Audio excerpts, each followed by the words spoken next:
Welcome to our channel. In today's video, we dive deep into the wisdom of Quo, a collective consciousness channeled through Carla L. Rueckert. Join us as we explore profound insights about understanding your soul's journey, uncovering your highest potential, and being of service to others. I deeply desire to know the truth in order to serve you. I love you unconditionally. August 25th, 2006. Channeling disclaimer. This telepathic channeling has been taken from transcriptions of the weekly study and meditation meetings of the Rock Creek Research and Development Laboratories and L/L Research. It is offered in the hope that it may be useful to you. As the Confederation entities always make a point of saying, please use your discrimination and judgment in assessing this material. If something rings true to you, fine. If something does not resonate, please leave it behind, for neither we nor those of the Confederation would wish to be a stumbling block for any. Question from Jay. My main question has to do with knowing and understanding more about what I am and why I am here. Am I on course in fulfilling my highest potential as a wanderer and as a soul? My greatest desire is being of service to others. Please offer me any thoughts. Carla channeling. Quo. We are those known to you as the principle of Quo. Greetings in the love and light of the one infinite creator. We come to speak with you through this instrument this evening. May we saw what a great privilege it is to be with you and to be called to your circle of seeking. We appreciate you, this instrument, and this group taking this time to seek. The honor is ours. We are most grateful to share your meditation and enjoy the beauty of the harmonies of your flower-like auras as they blend and form a sacred temple that towers high above this physical dwelling. It is a service to the one creator that we greatly appreciate. We thank you for sharing. We thank the one known as Jay for her very thoughtful query. When we hear one whose focus is so crystal clear, it is far more easy to express our thoughts without fearing we will interfere with your free will. The very questions that you ask, my sister, concerning who you are, why you are here, and what you have left to do define for us your ethical clarity and your character as a personality. We would not have to examine you further than that question to be able to tell you that you are on task, not only as a soul, but also as a wanderer. As a soul, my sister, you are on track because you are alive. As a wanderer, you are on track because you are remembering who you are. You have awakened to the possibility of being here for a purpose. You are beginning to believe that you shall flower and bloom in the service of the one infinite creator in the time left in your incarnation. As part of the creative principle of this planet and a steward of the spirit of this planet and of its people, you have the rest of your days to pursue the infinite subtleties of your incarnational lessons, those things which keep repeating in your life, and discovering that which is acutely new to your consciousness, but which has been coming together in your subconscious mind through time and incarnation. The great advantage of being past the first blush of youth is the sheer repetition of patterns that constitute the material from which you draw catalyst, as well as your opportunities for evolution and service. When an entity within incarnation awakens and grasps the basics of choice, that entity becomes a magical being. And so you have become a magical being, my sister. The challenge for you now lies in your ability to persevere with utmost dedication and focus on service while simultaneously releasing your expectations so that those things which are new may flow into your pattern with the least possible resistance. We do not say this simply to you, my sister, for you are part of a very large group of entities. And we should say we talk about not one group of entities, but groups of such groups that have all come together as planned to help to shift the consciousness of this beloved planet which you have so enjoyed and which you so dearly, dearly wish to serve at this time. That which shall freely shift consciousness upon this planet cannot be found in the patterns of your culture. Although a listening ear may hear them in the patterns of your religions, the public and overt side of religion has left those voices out. Those voices of love must be your voices, and they must sing a new song. And they must not do this singly. They must do this globally. And so it is occurring. As more and more entities awaken, you and many others shall conspire, in the name of love, to create an increasingly powerful paradigm that is new. How shall that novelty be shaped when that which you already know has proven to be a feat? Where do you find your sturdiness? Where do you find the heart of meaning? We ask you these questions because it is in your hands rather than ours. It is in the hands of the people of this planet rather than in the hands of those who would serve and help you to make the choices that open you to becoming a being capable of creating outside the cultural box. We lift to you a beacon, and that beacon is yourself. We ask you to see yourself for the first time, clearly and lucidly. Light courses through you, my sister, not from you. There is no effort to being who you are. There is only the removal of blockage from the passage of light. And you do not have to move the furniture of your life out of the way of this light. You have only to check and be sure that it has not gotten rumpled and thusly has obscured the passage of this light. Make sure that chimney which goes through your heart and out into the waiting world can open very safely, very clearly, and very cleanly. As that energy flows through you, allow it to rise. And note and observe that which keeps it from rising. When you have a chance, sit down and look at that again and see what you think. How can you nudge that rug or that chair or that little side table or emotion or opinion or judgment out of the way? Don't manage it. Love it. Appreciate it. You spent years coming to those opinions. Value them. Just don't let them block the light. My sister, you share with this instrument a tendency towards earnestness. This is not a bad thing. It works well in a culture which tends to pacify and patronize women. You are proof against such things. You will persevere. You will keep on with that seeking which is the heart of your heart. And that is good. Remember always, and we say that also to this instrument, to lighten up, to relax, to enjoy, to cherish and relish the tiny things that seem silly and make you smile. For these too give you power, rest your soul, and create balance in your life. May we ask if there is another query at this time? Jay. The second question is, how can I remember more authentically who I am and where I come from? Quo. We are those of Quo and are aware of your query, my sister. We pause in considering which direction to take in responding to this query because there is almost an equal balance between one level of information and another. We will begin then, my sister, with the level of information that is closest to the surface. You may know more about who you are and where you're from by accessing resources within your mind which are not usually available to the conscious awareness. Methods for doing this include keeping a dream journal, creating a workshop, and a safe place for journaling and the awareness of consciousness. 1. You can also consult a hypnotherapist to move through a carefully constructed method of asking these questions of your higher self while in an hypnotic state. Because of the fact that we have answered other queries of this kind in recent years, we will allow you to investigate that which we have said to others on the subject, using the website which belongs to those at L/L Research. There is a search function on that which will give you that information which you seek. To move to that which we feel a pull to express, we move into deeper waters, my sister. And we must ask your forgiveness in advance for being relatively unable to be clear in talking about this deeper level. However, we feel that in the end it is more satisfying for you to investigate this deeper level than to find out from hypnotic regression what you might have done in a previous lifetime or other things of that nature.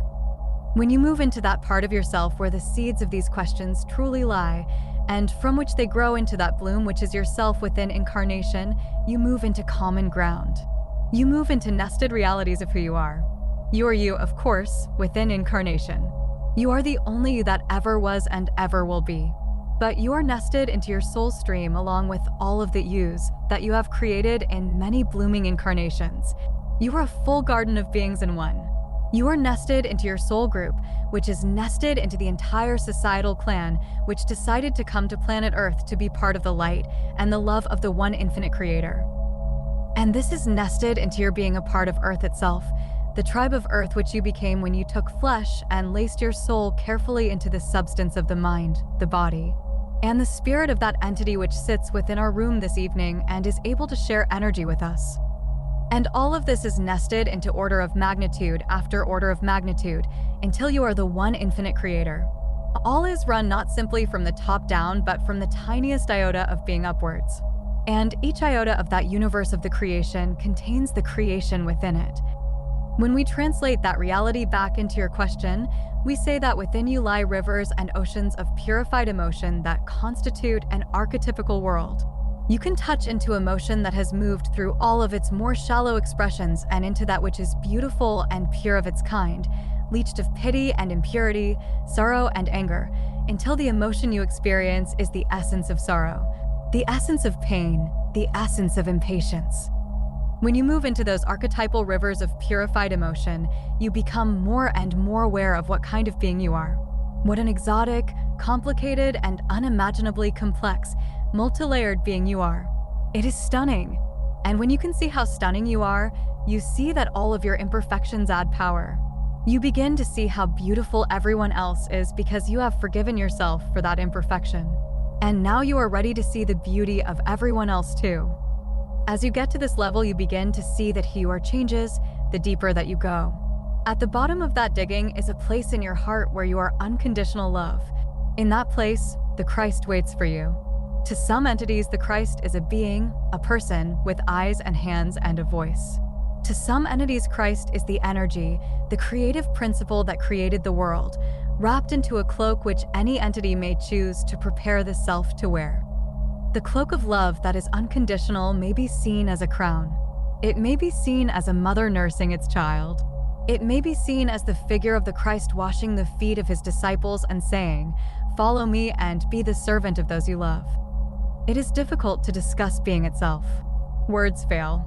And we can use only metaphors, stories, and well-known, and even cliched figures to describe the world in which that energy resides. Who you are and where you came from are things that evolve into your conscious awareness very naturally, little by little, throughout an incarnation, if you are interested. Except for those whose karma it is, shall we say, to discover specific information, generally that information level is not given to you.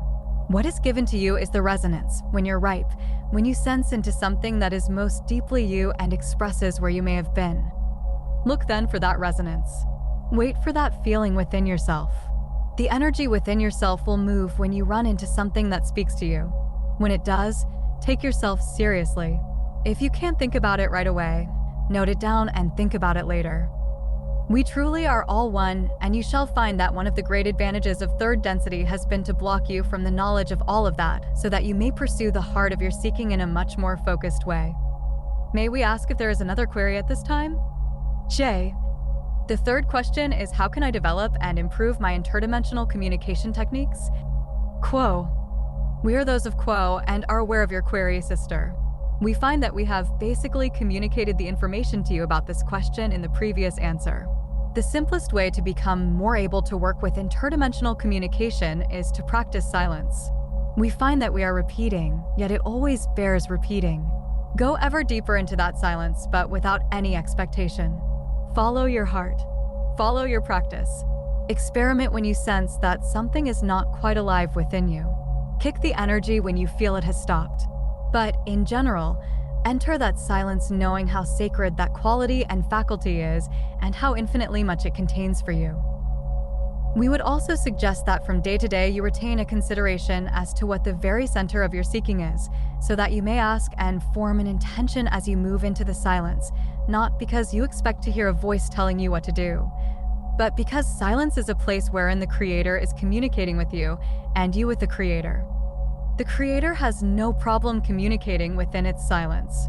Those within incarnation have less sense of the power of their thoughts, and so it is helpful to form an intention consciously, in the same way that you would form a list when you go out to do errands, or form a short list of topics in your mind, as when you're going to have a conversation with someone on the phone.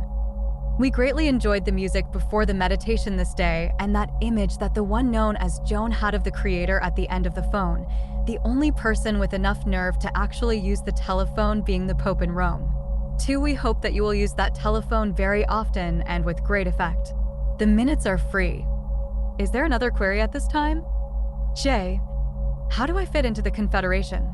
If this question falls beyond the threshold of free will, please tell me what you can about the spiritual principles involved in looking at this question. Quo. We are those of Quo, and may we say, my sister, that your adding that last sentence was our only hope of answering your query with anything more than.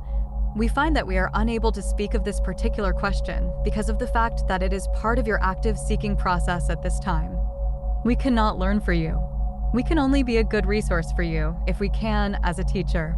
To take over your lesson and explain it to you would be an infringement of free will for which you would not thank us, once you looked back upon this exchange from a time in your future? These mysteries are very good to ponder. We encourage you to ponder them, this one especially. See where it takes you. In general, the spiritual principle involved in looking at questions like, where do I fit into a group, is that if you have a resonance with fitting into a certain group, then there is probably a connection. So it behooves you to investigate it further. That principle of resonance is the one that we would suggest to you, my sister, and certainly not just in this wise, but in many ways. There are many times during every day when the Spirit is attempting to speak with you in one way or another. And the first obstacle to hearing that voice is, as we find, there are many people who do not catch the drift. The first job is to know that the spirit world is talking to you so that you pay attention to the street signs and the little birds and animals that visit and so forth during your day. The second thing that keeps people from hearing spirit is that they do not value their own awareness. A passing thought will sneak into their mind and they think, now why did I think that? And then they'll go, oh well, and then move on. When a thought sneaks into your mind next time, stop and say, why did I think that? Let me put that aside for a later time when I can ponder that. Write it down. Look at it again. Follow the pattern, the thread that goes into the weave somewhere. And in that weave are interesting and eye-opening details of context. Is there another query at this time? J. How do my daughter C and my husband L fit into my purpose? If this specific information is beyond the threshold of free will, please tell me what you can about the spiritual principles I will find most helpful in looking at these relationships. Quo. We are those of Quo and are aware of your query, my sister. And again, we are very pleased that you thought to ask about spiritual principles because, naturally, your family members are indeed an active part of your process at this time. You chose them specifically. The question is always, why did you choose these entities? Naturally, you chose them to serve and to learn from. Therefore, you gave yourself some challenges with them that are only outcroppings of incarnational challenges which you set for yourself because you wish to come more into balance. We will leave it to you to decide which way the balance goes. Are you more wise and need to open your heart, or is your heart too wide open, and does that make you too naive to do the loving thing sometimes? Because the truly loving thing is Solomon-like and involves some wisdom. Think of Jesus meets Sophia 3, and you begin to have the good balance there. When you look at your life, see what you think. And then that gives you more of an idea as to where skill lies in responding to circumstance. You know that you want to offer the highest and best response that you can, no matter what the catalyst is. The challenge is always to find that sweet spot where your heart is fully open, but your wisdom has been engaged as well. We would ask at this time if there is another query. J. Is there anything specific I can take with me tonight to begin from this point to be more focused? Quo. We are those of Quo and are aware of your query, my sister. And we would say to you, my sister, that if you can take this moment with you in memory, some memory of the way it feels, the joy, the elation, the peace, the power of this holy place that you have created, not with your hands, but with your hopes, your intentions, and your desire to serve and to know the truth, you will have a place where you can do your work. And that is all you need, my sister, for your heart will lead you to the rest. Know that you are never alone. Your guidance is with you. Many angelic presences surround you. The world of nature is very aware of you and responds to every heartbeat and every footfall of your life. It is an interactive universe, my sister, and all of it is in love with you. And all of it thanks you so much for loving it. Keep that feeling, remember it, and let it bring you home to yourself. We find that this instrument's energy does wane at this time, and so we would leave this instrument and this group in the love and the light of the one infinite creator. Adonai, Adonai.